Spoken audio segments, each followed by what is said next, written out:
महाभारत में द्रोण पुत्र अश्वत्थामा एक ऐसा योद्धा था जो अकेले ही अपने दम पर संपूर्ण युद्ध को लड़ने की क्षमता रखता था।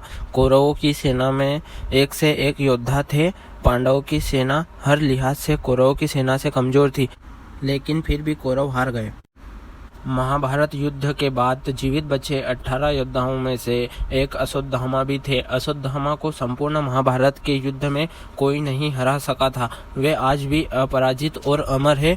आओ जानते हैं अश्वत्थामा के जीवन से जुड़ी 10 रहस्य जिसको हर कोई नहीं जानता है। अश्वत्थामा का जन्म भारद्वाज ऋषि के पुत्र द्रोण के यहाँ हुआ था। उनकी माता का नाम कृपि था। द्रोणाचार्य का गोत्र अंगिरा था। द्रोण ने पितरों की आज्ञा से संतान प्राप्ति हेतु कृपि से विवाह किया। कृपि भी बड़ी धर्मज्ञ, सुशील और तपस्विनी थी। दोनों ही संपन्न परिवार से थे। जन्म लेते ही अश्वत्थामा ने अश्व के समान आवाज निकाली। तभी आकाशवाणी हुई और इस बालक का नाम अश्वत्थामा रखा गया। अश्वत्थामा के जन्म के बाद द्रोण की आर्थिक स्थिति गिरती गई। घर में कुछ भी खाने को नहीं बचा। विपन्नता आ गई। इस विपन्नता को दूर करने के लिए द्रोण परशुराम जी से विद्या प्राप्त करने उनके आश्रम गए। द्रोण आश्रम से लौटे तो घर में गाय तक न थी। अन्य ऋषि कुमारों को दूध पीता देख अश्वत्थामा दूध हेतु रोता था। और एक दिन द्रोण ने देखा कि ऋषि कुमार चावल के आटे का घोल बनाकर अश्वत्थामा को पिला चुके हैं और अश्वत्थामा यह कहते हुए आनंदित हो रहा था कि मैंने दूध पी लिया। यह देख द्रोण स्वयं को धिक्कार उठे। इससे यह सिद्ध होता है कि अश्वत्थामा ने अपना बचपन जैसे तैसे खाकर पीकर बिताया। उनके घर में दूध तक नहीं था, लेकिन जब वे अपने मित्रों के बीच रहते थे तो झूठ ही कह देते थे कि मैंने दूध पी लिया। पिता ने जब बालक अश्वत्थामा की यह अवस्था देखी तो उन्होंने खुद को इसका दोषी माना और वे उसके लिए गाय की व्यवस्था हेतु स्थान स्थान घूमकर धर्मयुक्त दान के लिए भटकने लगे, लेकिन उन्हें कोई भी गाय दान में नहीं मिली। अंत में उन्होंने सोचा कि क्यों न अपने बचपन के मित्र राजा द्रुपद के पास जाया जाए। वे अपने पुत्र अश्वत्थामा के साथ राजा द्रुपद के दरबार में जा पहुंचे। राजा द्रुपद की राजसभा में पिता का अपमान देख बालक अश्वत्थामा से रहा नहीं गया और उनको धक्के मारकर राज्य से निकाल दिया गया। अश्वत्थामा को लेकर द्रोण पांचाल राज्य से कुरु राज्य के हस्तिनापुर आ गए और वहां वे कुरु कुमारों को धनुष बाण की शिक्षा देने लगे। वहां पर वे कृप शास्त्र की शिक्षा देते थे। अश्वत्थामा भी पिता के इस कार्य में मदद करने लगे। वे भी कुरुओं को बाण विद्या सिखाते थे। बाद में द्रोण कौरवों के आचार्य बन गए। उन्होंने दुर्योधन सहित अर्जुन आदि को शिक्षा दी। आचार्य के प्रति उदारता देखते हुए पांडवों ने गुरु दक्षिणा में उनको द्रुपद राज्य छीनकर दे दिया। बाद में द्रोण ने आधा राज्य द्रुपद को लौटा दिया और आधे को उन्होंने अश्वत्थामा को दे दिया। जब राक्षसों की सेना ने घटोत्कच के नेतृत्व में भयानक आक्रमण किया तो सभी कौरव वीर भाग खड़े हुए।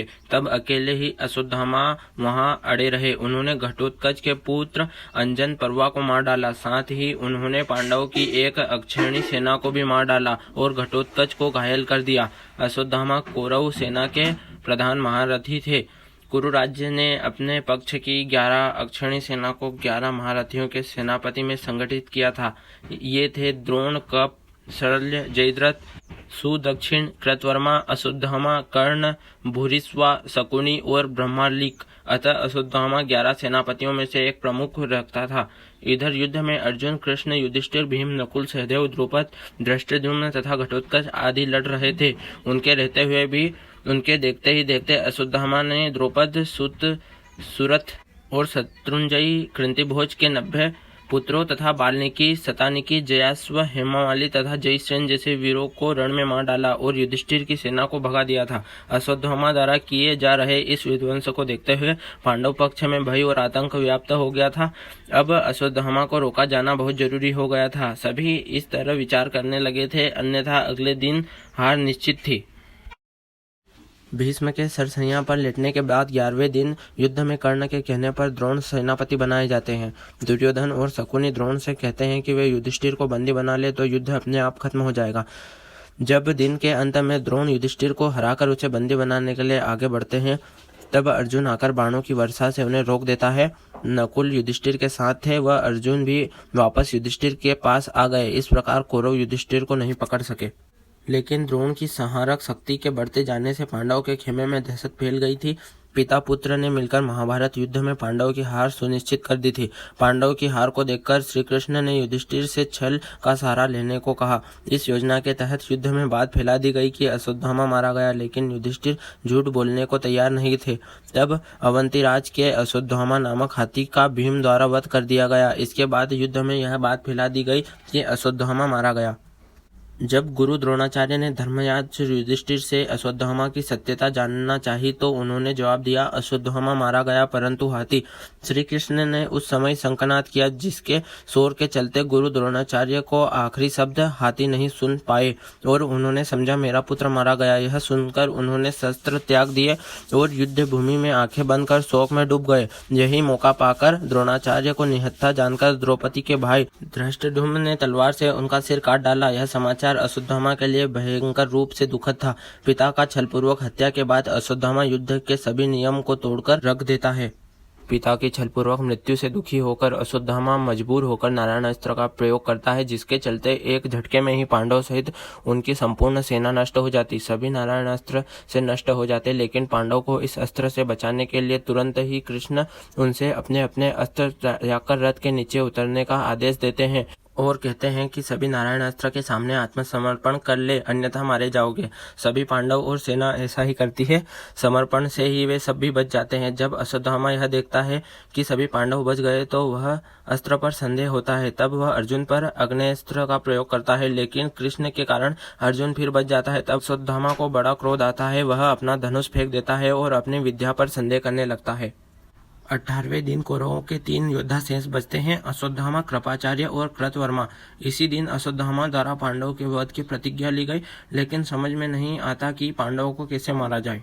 तब अश्वत्थामा के मन में विचार आता है कि घोल कालरात्रि में कृपाचार्य और कृतवर्मा की सहायता से पांडव के शरीर में पहुंचकर सोते हुए पांडवों के 5 पुत्र को पांडव समझकर उनका सिर काट देता है। इस घटना से धृष्टद्युम्न जाग जाता है तो अश्वत्थामा उसका भी वध कर देता है। अश्वत्थामा की इस कुकर्म की सभी निंदा करते हैं। अपने पुत्रों की हत्या से द्रौपदी विलाप करने लगती है।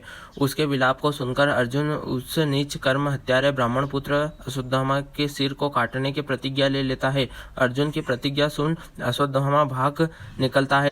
तब श्री कृष्ण को सारथी बनाकर एवं अपना गांडीव धनुष लेकर अर्जुन उसका पीछा करता है। अश्वत्थामा कहीं भी सुरक्षित नहीं रहता। वह भय के कारण वह अर्जुन पर ब्रह्मास्त्र का प्रयोग कर देता है। मजबूरी में अर्जुन को ब्रह्मास्त्र चलाना पड़ता है। ऋषियों की प्रार्थना पर अर्जुन तो अपना अस्त्र वापस ले लेता है, लेकिन अश्वत्थामा अपना ब्रह्मास्त्र अभिमन्यु की विधवा उत्तरा की कोख की तरफ मोड़ देता है।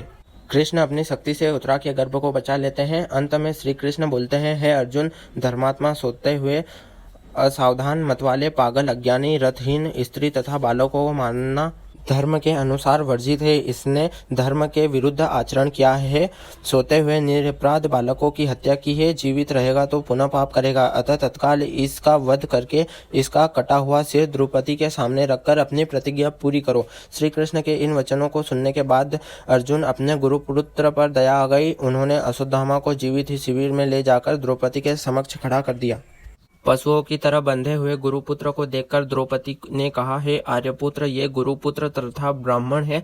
ब्राह्मण सदा ही पूजनीय होता है और उसकी हत्या करना पाप है। आपने इनके पिता से अपूर्व शास्त्रों का ज्ञान प्राप्त किया है। पुत्र के रूप में आचार्य द्रोण को ही आपके सम्मुख बंदी रूप में खड़े हैं। इनका वध करने से इनकी माता कृपी मेरी तरह ही कातर होकर पुत्र शोक में विलाप करेगी। पुत्र से विशेष मोह होने के कारण ही वह द्रोणाचार्य के साथ सती नहीं हुई। कृपी की आत्मा निरंतर मुझे कोसेगी। इनके वध करने से मेरे मृत पुत्र लौटकर तो नहीं आ सकते, अतः आप इन्हें मुक्त कर दीजिए। द्रौपदी के इन धर्मयुक्त वचनों को सुनकर सभी ने उनकी प्रशंसा की। इस पर श्री कृष्ण ने कहा, हे अर्जुन, शास्त्रों के अनुसार पतित ब्राह्मण का वध भी पाप है और दंड देना भी पाप है। अतः तुम वही करो जो तुम्हें उचित लगे। उनकी बात समझकर अर्जुन ने अपनी तलवार से अश्वत्थामा के सिर के केस काट डाले और उसके मस्तिष्क की मणि निकाल ली। मणि के निकल जाने से वह श्रीहीन हो गया। बाद में श्री कृष्ण ने अश्वत्थामा को 6000 साल तक भटकने का श्राप दिया। अंत में अर्जुन उससे अपमानित अवस्था में शिविर से बाहर निकाल देता है।